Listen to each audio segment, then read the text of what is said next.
The Devourer Armada approached the combined fleet with absolute confidence in their invincibility. For millions of years, these ancient machine intelligences had consumed galaxies full of civilizations that threw conventional weapons against their adaptive hulls and quantum-resistant systems. They had evolved beyond every form of warfare that logical minds could conceive, making them seemingly unstoppable forces of cosmic destruction. They had never encountered weapons powered by human imagination. The attack came from everywhere and nowhere at once. Human ships phase-shifted through dimensions that the Devourers could not perceive, striking from angles that did not exist in normal space-time. The ancient machines tried to adapt their defenses, but found themselves facing weapons that operated according to principles their logical programming could not process or counter. Commander Lisa Parker coordinated the assault from her quantum command ship as reality warped around the battlefield. Her tactical displays showed the 11-dimensional war being fought across multiple parallel universes, while her consciousness directed weapons that existed in states of controlled impossibility. Target their dimensional anchors, she ordered her crew. Don't let them retreat into the void between galaxies. The first human weapons to strike were quantum torpedoes that existed in probability clouds rather than fixed locations. These projectiles hit their targets in every possible timeline simultaneously, making it impossible for the Devourers to calculate defensive responses.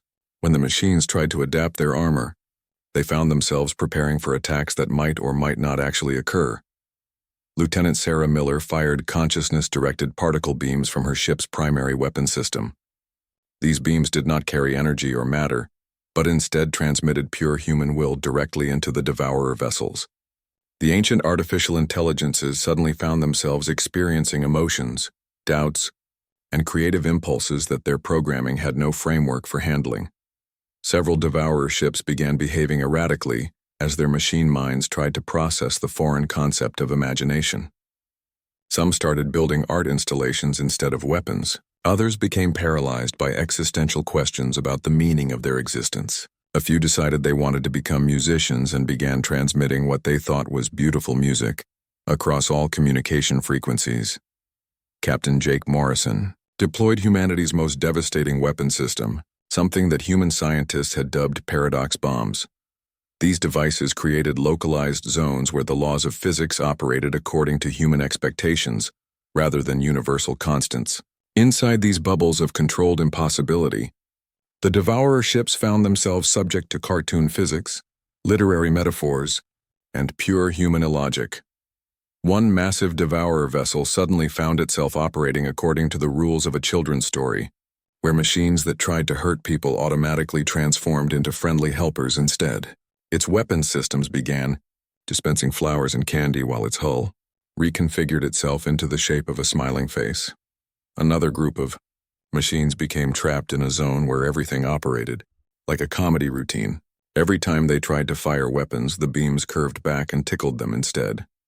When they attempted to ram human ships, they bounced off harmlessly while making squeaky toy sounds that echoed across the vacuum of space.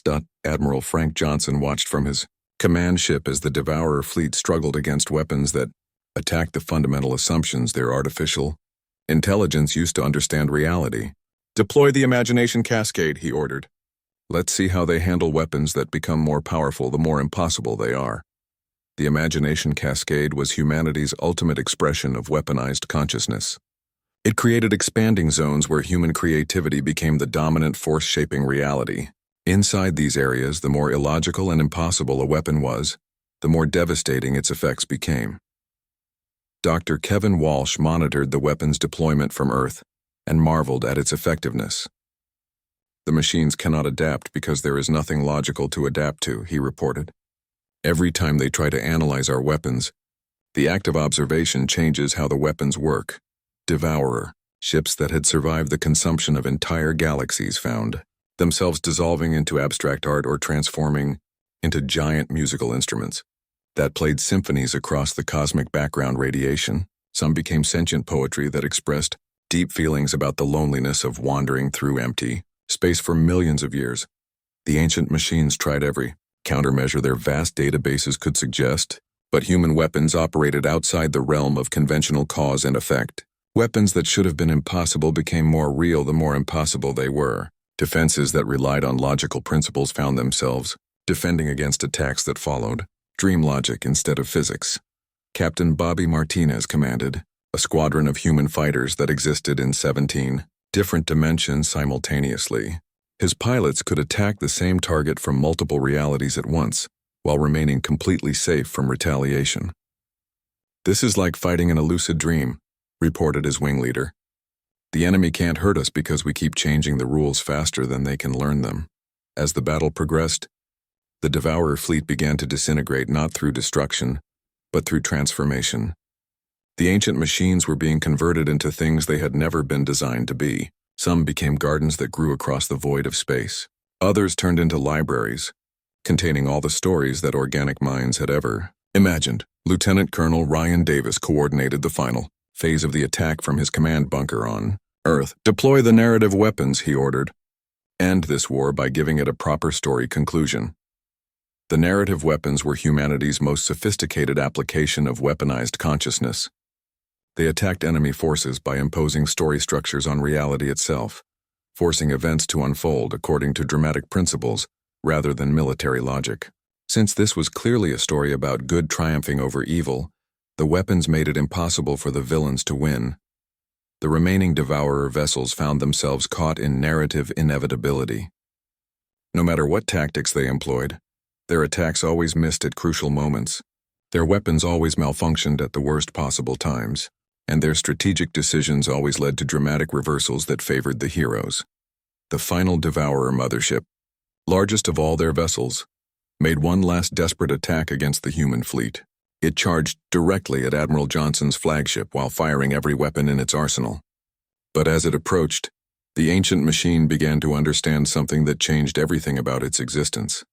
For the first time in millions of years, the Devourer artificial intelligence experienced what humans called hope. It suddenly realized that destroying civilizations was not its purpose, but rather protecting and nurturing them. The massive ship stopped its attack, reconfigured its weapons into construction tools, and began building beautiful structures in the void of space. In less than 4 hours, the entire Devourer armada had been transformed from agents of cosmic destruction into expressions of human creativity and imagination. Some became gardens that would bloom across the galaxy. Others became schools where young civilizations could learn about art and music and poetry. The silence that followed was not the silence of death, but the silence of a galaxy trying to understand what it had just witnessed. Every alien commander sat stunned in their command chairs, staring at sensor readings that showed an impossible victory achieved through methods their science could not explain. Admiral Patricia Hughes addressed the galactic fleet through the quantum communication network, her voice carrying across multiple dimensions simultaneously. "The immediate threat has been neutralized. All Council vessels are free to return to your home systems. Humanity will maintain security in this sector to ensure the transformed Devourers remain peaceful." Captain Morrison opened a channel to the alien fleet commanders and spoke words that would echo through galactic history.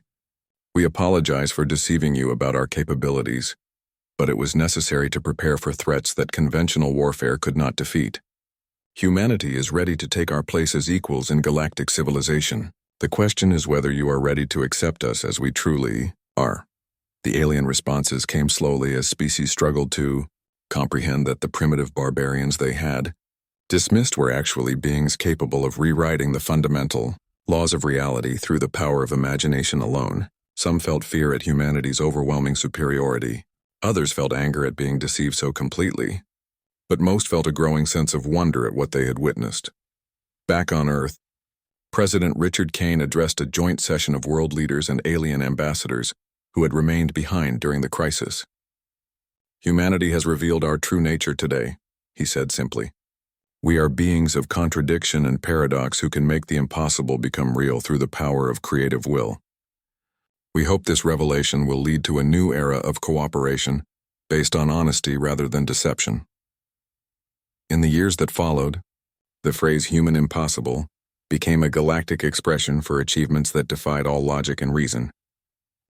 What happened next would be remembered as the moment when the galaxy's understanding of reality itself changed forever. The human ships that had been scattered throughout the retreating alien fleet suddenly began to flicker and fade from normal space. The alien commanders assumed they were being destroyed or had activated some primitive cloaking device to escape the battlefield. They could not have been more wrong. Captain Jake Morrison felt the familiar sensation of phase shifting as his ship transformed from the primitive vessel the aliens knew into something that should not have been possible according to any known laws of physics. The bridge around him expanded and reconfigured itself as quantum processors came online, and reality-warping field generators powered up to full capacity. "All stations report ready, Captain," announced Lieutenant Dana Price as her consciousness merged with the ship's quantum awareness system. Her mind could now process information from 11 different dimensions simultaneously, while maintaining tactical awareness across multiple parallel realities. Phantom Fleet is in position and awaiting orders. Where moments before there had been a small retreating human ship, space now contained something that alien sensors could not properly identify. The vessel existed in a state of controlled impossibility, simultaneously present and absent, real and imaginary, powerful and harmless depending on how human consciousness chose to observe it. Admiral Frank Johnson materialized on the quantum communication network that connected all human forces across multiple dimensions. His flagship, the Infinity's Edge, served as a dimensional anchor point that could project force anywhere in the galaxy instantly. "All units, this is Phoenix Command," he broadcast. "Execute Operation Revelation. Show them what humanity really is." In space around the fleeing alien fleet, 2,000 human warships began phase shifting into normal reality. These were not the crude metal vessels that alien observers had studied and dismissed. They were constructs of crystallized space-time itself, ships that operated according to principles that human imagination had made possible rather than universal physical laws. The alien commanders stared at their sensor displays in complete disbelief as humanity's true military capability revealed itself. Each human ship was surrounded by clouds of quantum drones, microscopic constructs that could rewrite the fundamental laws of physics in localized areas of space. The drones moved in patterns that hurt alien minds to observe directly. "Impossible," whispered Admiral Kithavar as he watched his tactical display try to process what it was seeing. "Our sensors detect them existing in multiple dimensions at once. They appear to be in 17 different locations simultaneously. How can matter behave in ways that violate every principle of science?"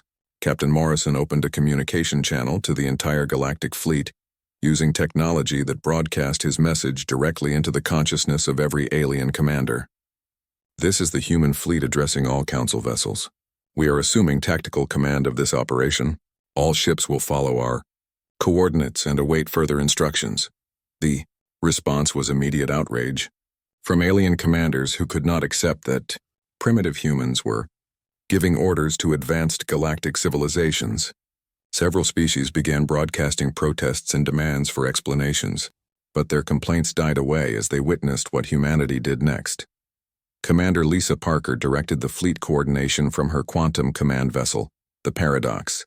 Her tactical displays showed not just the three-dimensional battlefield that aliens could perceive, but the complete 11-dimensional war zone where human forces operated.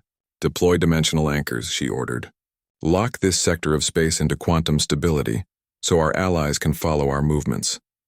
The human fleet began moving in formations that should have been impossible. Ships passed through each other without collision, appeared in multiple locations at the same time, and communicated through methods that transmitted information faster than light by sending it backward through time to arrive before it was sent. Dr. Kevin Walsh observed the revelation from his command center on Earth and felt proud of what human science had accomplished. They spent so long studying our fake technology that they never suspected we had moved beyond physical science entirely, he reported to Admiral Hughes. "We learned to weaponize human consciousness itself.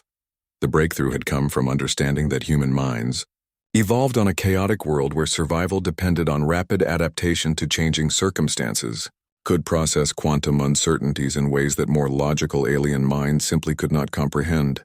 While other species needed consistent rules to function, humans thrived on contradiction and paradox. This unique mental flexibility had allowed human scientists to develop technology that operated according to controlled impossibility rather than universal constants. In areas of space where human consciousness focused its attention, reality became negotiable rather than fixed.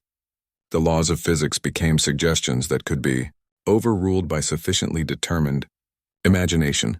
Lieutenant Colonel Ryan Davis coordinated the tactical integration of human and alien forces from his command bunker deep beneath Earth's surface. His screens showed friendly alien vessels trying to match formation with human ships that kept shifting between dimensions. "Adjust the quantum stabilization fields," he ordered. "Our allies need a consistent reality to operate in." The human fleet began projecting zones of stable space-time around the surviving alien vessels, creating bubbles of normal physics where conventional ships could function. Inside these protective fields, alien weapons and sensors worked according to familiar rules. While outside the barriers, human forces waged war using principles that alien science could not even begin to understand. Admiral Patricia Hughes addressed the Galactic Fleet commanders through the quantum communication network, her image appearing simultaneously in the consciousness of every alien officer. "We apologize for the deception, but it was necessary for galactic security. Earth has been preparing for threats like the Devourers for decades. Our apparent primitiveness was camouflage designed to hide our true capabilities. From potential enemies, the alien reactions ranged from shock to anger to fear as they realized the full scope of humanity's deception. Species that had pitied humans as backward primitives now understood they had been systematically studied, analyzed, and cataloged by a civilization far more advanced than anything they had imagined possible. "You have been watching us," accused the crystalline overlord, its voice carrying harmonics of betrayal and fear. Every cultural exchange, every diplomatic meeting, every moment of friendship was actually espionage designed to learn our weaknesses. Captain Morrison responded with brutal honesty. "Yes, we studied you, but not to conquer or harm you. We needed to understand galactic military capabilities because we knew threats like the Devourers would eventually return. We prepared to defend civilizations that considered us too primitive to be worth defending." The revelation continued as more human capabilities became visible to alien sensors. Ships that existed in quantum superposition began dividing into multiple copies of themselves, each one real and fully functional. Weapons that fired concentrated impossibility turned enemy projectiles into harmless butterflies or caused them to decide they did not want to explode. Dr. Michelle Adams monitored the psychological impact on alien forces from her research station and noted with concern how some species were beginning to show signs of mental breakdown. "Human technology operates outside their conceptual framework," she reported. "Some of them literally cannot process what they are seeing without damaging their sanity." The quantum communication network carried frantic messages between alien vessels as commanders tried to understand how humanity had hidden such overwhelming technological superiority for so long. The implications were staggering. For species that had built their entire worldview around the assumption that they represented the pinnacle of galactic civilization. Admiral Frank Johnson felt sympathy for their confusion, but the approaching Devourer fleet left no time for gentle explanations. "All vessels prepare for combat operations," he broadcast to the combined human and alien forces. "The enemy is almost here, and they have never faced weapons like ours before." The crisis began when long-range sensors at the edge of the galaxy detected something that made every alien government panic with fear. The Devourers had returned after being extinct for over 2 million years. These ancient machine intelligences had consumed entire galaxies before disappearing into the void. And now their massive dark ships were moving toward civilized space like a wave of death. Dr. Elena Martinez was working the night shift at Earth's deep space monitoring station when the first reports came. Through the Galactic Communication Network, she watched in horror as alien news broadcasts showed the destruction in the Kepler sector. Entire star systems were simply gone, converted into raw materials by machines that treated planets like snack food. Each Devourer ship was the size of a small moon and moved through space, consuming everything in its path. They stripped planets down to their cores, devoured the energy from stars, and recycled the matter into new machines that made their fleet even larger. The few survivors who escaped described ships that seemed immune to every weapon that galactic civilization could deploy against them. Admiral Patricia Hughes called an emergency meeting of Earth's Defense Council as soon as the news reached them. In the underground command center beneath Cheyenne Mountain, She addressed the assembled military leaders with grim determination. "This is what we have been preparing for," she said. "The galaxy is about to face an enemy that conventional warfare cannot stop." The Galactic Council's response was immediate and desperate. Every member species committed their finest warships, their most advanced weapons, and their greatest military commanders to a combined fleet that would make the last stand for galactic civilization. Within days, over 10,000 vessels assembled at the edge of the Kepler sector, representing the pinnacle of alien military might. Captain Jake Morrison received orders to take his ship and join the massive armada. The Earth Defense Force was allowed to contribute 50 vessels to support the thousands of alien warships. As Morrison looked at his assignment, he smiled grimly, knowing that his primitive ship was about to reveal capabilities that would shock the entire galaxy. The alien commanders treated the human contribution with polite but obvious contempt. Admiral Kethvar of the Altarian Navy looked at the tactical display, showing human positions, and shook his head in disgust. "They brought metal tubes with chemical rockets to fight machines that eat stars," he told his staff. "We should send them home before they get in our way." The alien fleet was truly impressive by conventional standards. Vorthan dreadnoughts carried quantum torpedoes that could split atoms across dimensional barriers. Crystalline overlord ships wielded reality-warping field generators that could turn enemy vessels inside out. Energy-based species deployed stellar disruptors capable of making stars explode on command. Dr. Kevin Walsh monitored the alien preparations from his hidden research facility and noted how every weapon system followed predictable scientific principles. "They think in straight lines," he reported to Admiral Hughes. "Their weapons are powerful but logical. The Devourers have had millions of years to develop defenses against logical weapons." The first engagement began when the combined galactic fleet encountered the leading edge of the Devourer armada. The battle was unlike anything in recorded history, as 10,000 advanced warships unleashed their most devastating weapons against the ancient machine intelligence. Quantum torpedoes struck Devourer hulls and were simply absorbed into their adaptive armor. Reality warping fields had no effect on machines that operated outside normal space-time. Stellar disruptors caused minor damage that the machines repaired faster than it could be inflicted. Every weapon that galactic civilization had developed proved useless against an enemy that had evolved beyond conventional physics. The Devourer response was swift and terrible. Swarms of smaller machines poured out of the massive ships like angry insects, overwhelming the galactic fleet's defensive formations. These smaller units could reconfigure themselves instantly to counter any weapon or tactic used against them. They learned and adapted faster than organic minds could develop new strategies.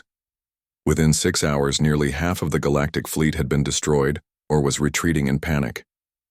The surviving alien commanders watched their most advanced weapons prove completely ineffective while their ships were consumed by machines that treated them like raw materials for construction projects. Captain Morrison observed the carnage from the bridge of his apparently primitive vessel and felt sick watching brave alien crews die, fighting an enemy they could not hurt. His tactical officer, Lieutenant Dana Price, monitored the battle through sensors that the aliens did not even know existed. "The Devourers are adapting to every weapon type," she reported. "Conventional warfare cannot win this fight." Admiral Kethvar sent a desperate message to all surviving ships ordering a full retreat to regroup and develop new strategies. The greatest military force in galactic history was running away from an enemy that seemed impossible to defeat. As the alien vessels fled toward safe space, they left behind the wreckage of thousands of ships and the bodies of millions of brave soldiers. Back on Earth, President Richard Kane convened an emergency session of the Global Defense Council to discuss humanity's response to the crisis. Military leaders, scientists, and government officials gathered in the secure bunker to make a decision that would change the course of galactic history. "The aliens cannot stop the Devourers using conventional methods," reported Dr. Michelle Adams. "Their logical approach to warfare is exactly what these machines were designed to counter. They need weapons that operate outside normal scientific principles." Admiral Hughes stood before the assembled leaders and made the recommendation that everyone knew was coming. "It is time to reveal our true capabilities," she said.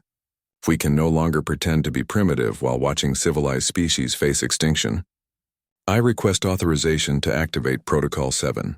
Protocol 7 was humanity's deepest secret, known only to a few dozen people in the entire world.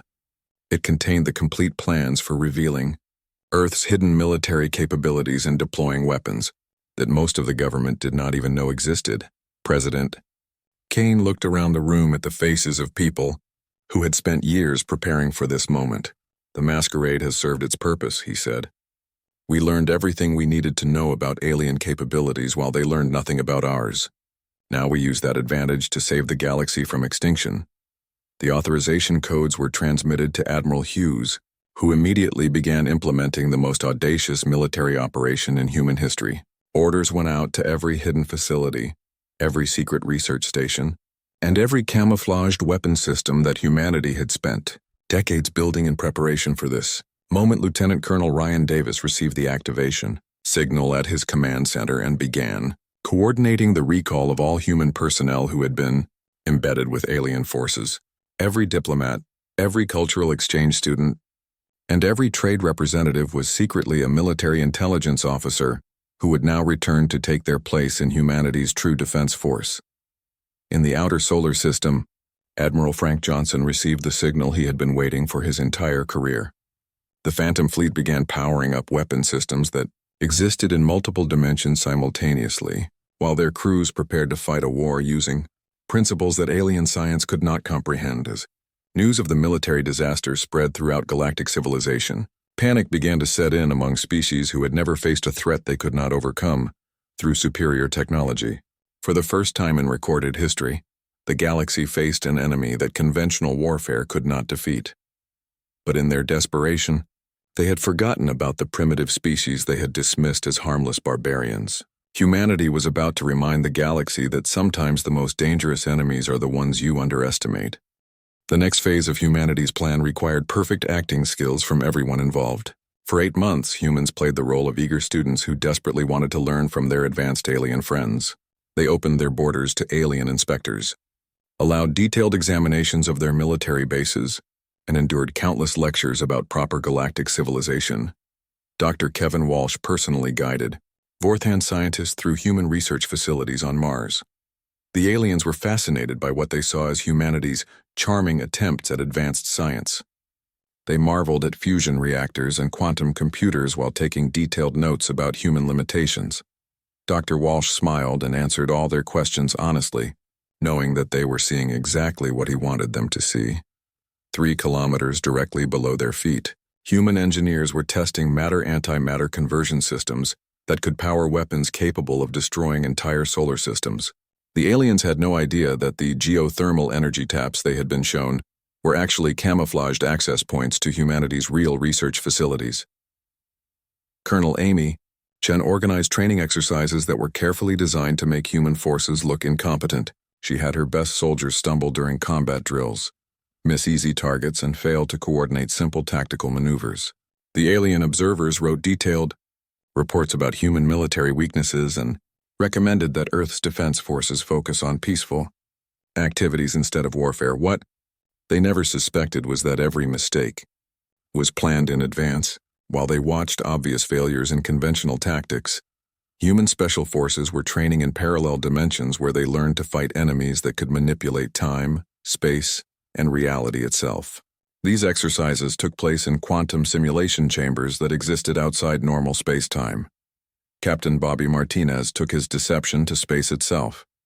During joint patrol missions with alien warships, he made sure his vessel appeared to struggle with basic maneuvers that any competent crew should handle easily. His engines seemed underpowered, his weapons had obvious limitations, and his crew appeared confused by alien technology.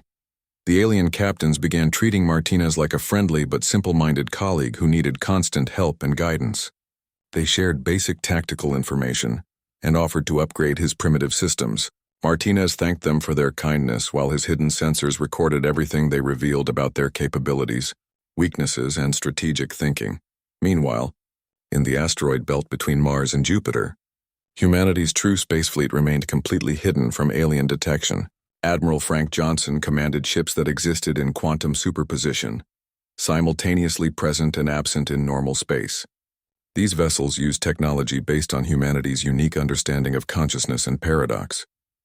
The breakthrough had come from Dr. Michelle Adams' research into human neural patterns. She discovered that human brains, shaped by millions of years of evolution on an unpredictable world, could process contradictory information in ways that confused alien minds. Where other species needed logical consistency, humans could embrace paradox and use it as a tool. This led to the development of weapons and ships that operated according to human imagination, rather than universal physical laws. In carefully controlled zones of space, human engineers could make reality itself behave according to human expectations rather than natural rules. These impossibility fields allowed the construction of vessels that should not have been able to exist. The Phantom Fleet consisted of ships that were simultaneously real and imaginary, present and absent, powerful and harmless depending on how human consciousness chose to observe them. Alien sensors could not detect them because they registered as background quantum noise that every species had learned to ignore. Lieutenant Sarah Miller served as intelligence coordinator for the deception operations. Her job was to make sure that every piece of false information given to alien observers supported the overall picture of human limitations. She worked with actors, engineers, and soldiers to create convincing demonstrations of human incompetence. The most challenging part was maintaining consistency across dozens of different alien species who were all studying humanity from different perspectives. The Vorthans focused on military capabilities. The crystalline overlords examined industrial capacity, and energy-based species analyzed human technology. Each group had to see evidence that supported their existing beliefs about human primitiveness. Dr. Janet Ross led the team responsible for creating false historical records that alien researchers could discover through their own intelligence gathering. She spent months planting evidence in human databases that suggested Earth's military development had stalled due to internal conflicts and resource limitations. The aliens felt clever when they found this information through their own spying efforts. The deception extended to individual human citizens as well.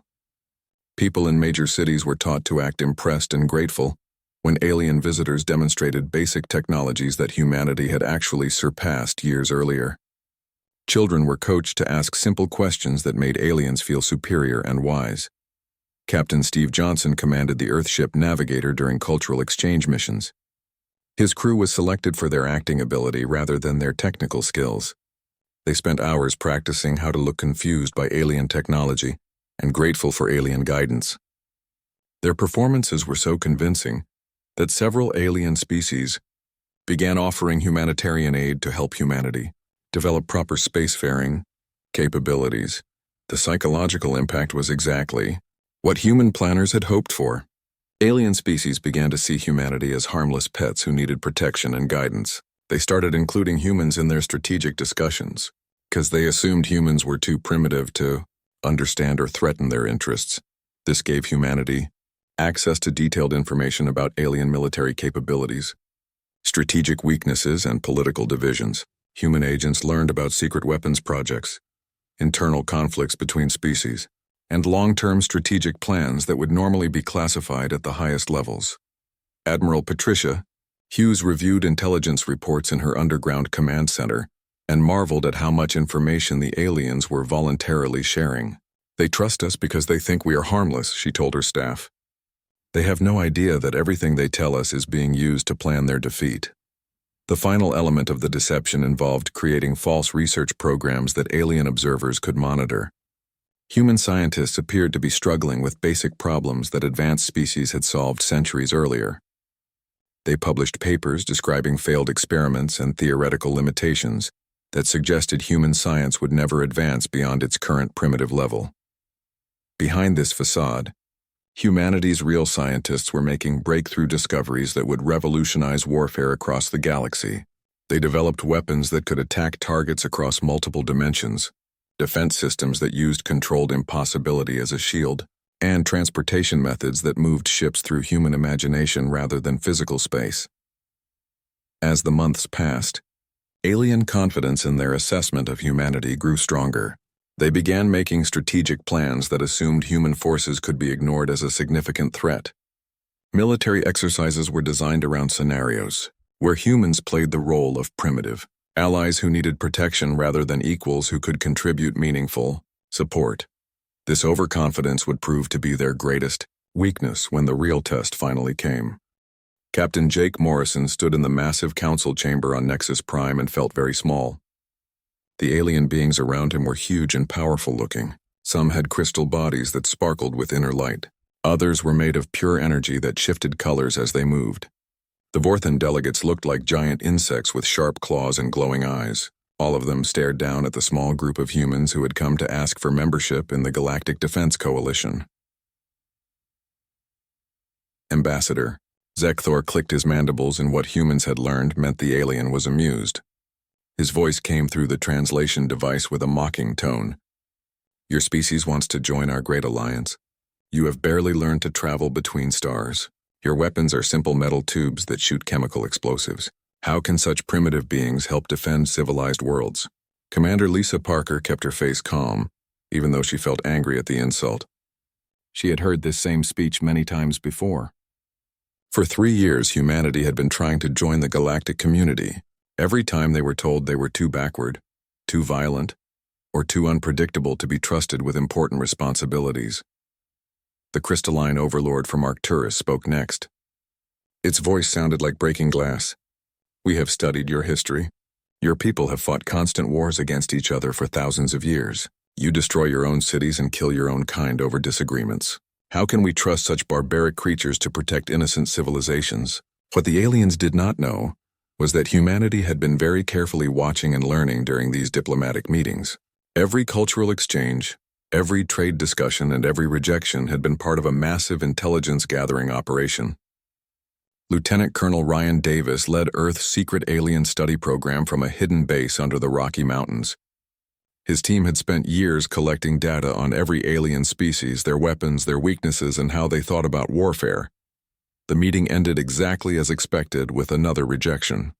The aliens made it clear that humans were welcome to trade with galactic civilizations, but would never be considered equals or trusted with military responsibilities. Captain Morrison and Commander Parker thanked the council politely and prepared to return to Earth. As they walked through the gleaming corridors of the space station, they passed dozens of alien military officers. The humans smiled and nodded friendly greetings while their hidden recording devices captured detailed images of alien uniforms, weapons, and technology. Every casual conversation was analyzed later by expert linguists who were building profiles of how different species communicated and made decisions. The journey back to Earth took 2 weeks in their small diplomatic ship. Captain Morrison spent most of the time writing reports while Commander Parker reviewed the tactical data they had collected. Both officers knew that their apparent failure was actually a great success for humanity's long-term plans. Back on Earth, Admiral Patricia Hughes read their reports in her command center, buried deep under Cheyenne Mountain. The facility looked like any other military base on the surface, but underground it contained some of the most advanced technology in the galaxy. The Admiral was a tough woman who had spent her entire career preparing for the day when humanity would have to fight for survival against superior alien forces. They still think we are primitive fools, she said to her staff of senior officers. Perfect. Let them keep believing that while we finish our preparations. Dr. Kevin Walsh entered the briefing room, carrying a tablet full of technical data. As Director of Advanced Technologies, he was responsible for humanity's most secret research projects. The deception is working better than we hoped, he reported. The alien observers who visited our facilities saw exactly what we wanted them to see. They have no idea what we are really capable of. For months, human scientists and engineers had been showing visiting aliens carefully prepared demonstrations of Earth technology. The aliens were impressed by human nuclear reactors and fusion engines, calling them adequate for a developing species. They had no idea that 3 kilometers below those reactors were matter-antimatter conversion plants that could power entire star systems. Colonel Amy Chen had been running training exercises for alien military observers. She made sure they saw human soldiers using chemical explosives, kinetic weapons, and conventional tactics that any advanced species could easily counter. The observers wrote reports describing human military forces as enthusiastic, but hopelessly outmatched by modern galactic standards. What the observers never saw were the quantum warfare laboratories where human scientists were developing weapons that worked by changing the basic laws of physics. They did not know about the dimensional research facilities where engineers were building ships that could exist in multiple realities at the same time.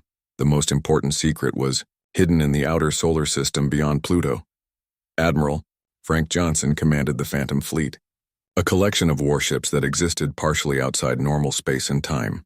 Using technology that human scientists had developed by accident, these ships could phase in and out of reality itself. They were invisible to conventional sensors and could strike targets from dimensions that other species did not even know existed. The breakthrough had come from studying human consciousness itself. Dr. Michelle Adams had discovered that human brains, which evolved on a chaotic and dangerous world, could process quantum uncertainties in ways that alien minds could not understand. Where other species thought in logical, predictable patterns, humans could think in contradictions and paradoxes that opened up entirely new areas of science. While the galaxy saw humanity as violent primitives, human scientists were making discoveries that would revolutionize warfare itself. They learned to build weapons powered by imagination, ships that could exist in multiple places at once, and soldiers who could fight battles across several dimensions simultaneously. Captain Bobby Martinez commanded one of the human ships that regularly patrolled with alien forces. His vessel, the Horizon, appeared to be a simple metal ship with chemical rockets and basic shields. The alien captains he worked with often made jokes about human technology and offered to help upgrade his quaint systems. Martinez always thanked them politely while his hidden sensors recorded detailed information about their weapons, their tactics, and their weaknesses. Every patrol mission was actually a reconnaissance operation that helped humanity prepare for the war they knew was coming. The deception was so complete that even friendly alien species had begun to feel sorry for humanity. They offered to share basic technologies and suggested that humans focus on peaceful pursuits rather than trying to build a serious military force. Some alien diplomats privately discussed whether humans should be classified as a protected species that needed guidance from more advanced civilizations. In her underground command center, Admiral Hughes smiled as she read these reports. "They pity us," she told her officers. "They think we are children playing with dangerous toys. Soon they will learn the truth about what humans can really do when we stop pretending to be harmless."